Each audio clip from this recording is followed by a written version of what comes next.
Every spring, families in the Spanish city of Salamanca gather along the banks of the Tormes River.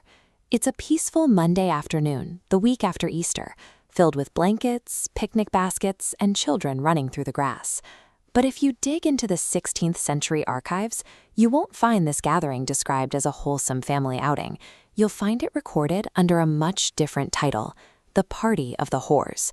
400 years ago, this very same riverside picnic was actually a university-sanctioned orgy. It was a chaotic, alcohol-soaked festival thrown by students to celebrate the return of the city's exiled prostitutes. So how did the Spanish Empire, at the absolute peak of its severe, pious Catholic devotion, accidentally give birth to a massive pagan bacchanal?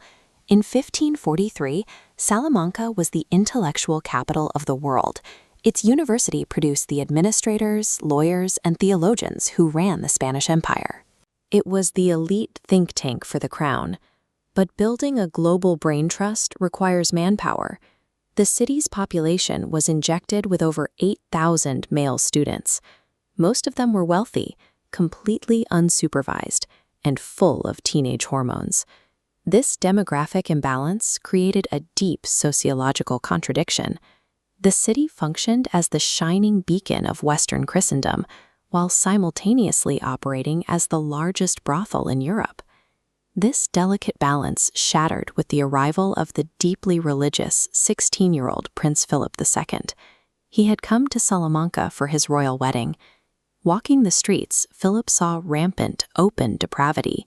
Taverns and gambling dens overflowed, and prostitution operated openly in the shadows of the cathedrals where he prayed. To the young prince, this was a severe threat. The future leaders of his empire were being forged in a city of sin. A royal crackdown on the city was inevitable. Philip handed down a strict moral edict.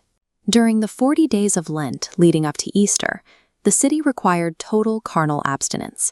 He decided the only way to enforce this was to remove the temptation entirely. By royal decree, every prostitute in Salamanca was physically banished from the city limits for the duration of the holy season. The local authorities established a precise geographical boundary for this quarantine. The women were marched across the Roman bridge to the opposite side of the Tormes River, forbidden from coming within a league of the city. But the logistics of managing an exiled population required a bureaucratic solution. The city and the church appointed a designated priest to oversee the women. The students quickly gave him a nickname, the Padre Putas. During Lent, this priest had two main jobs: ensuring the physical and spiritual health of the exiled women, and actively patrolling the river to prevent desperate students from swimming across. In their frantic attempt to enforce royal morality, the local authorities had essentially formalized the very sin they were trying to eradicate, creating an officially managed department of vice. Eventually, the restriction period expired. Holy Week ended, Easter Sunday passed, and the following Monday arrived. After 40 days of strict, mandated repression, the student population snapped. Thousands of young men swarmed the riverbanks to retrieve the exiled women. They decorated wooden boats with branches and spring flowers, frantically navigating the current of the Tormes to escort the women back into the city limits. The moment the boats touched the shore, a wild pagan bacchanal erupted. The riverbanks filled with music, dancing, and torrents of red wine. To break their dietary fast, they consumed massive quantities of hornazo, a dense, heavy pie stuffed with pork loin, chorizo, and hard-boiled eggs. It was a culinary middle finger to the Lenten rules of abstinence. Philip II had tried to mandate holiness. Instead, his strict 40-day pressure cooker engineered the most concentrated, explosive street party in the nation's history.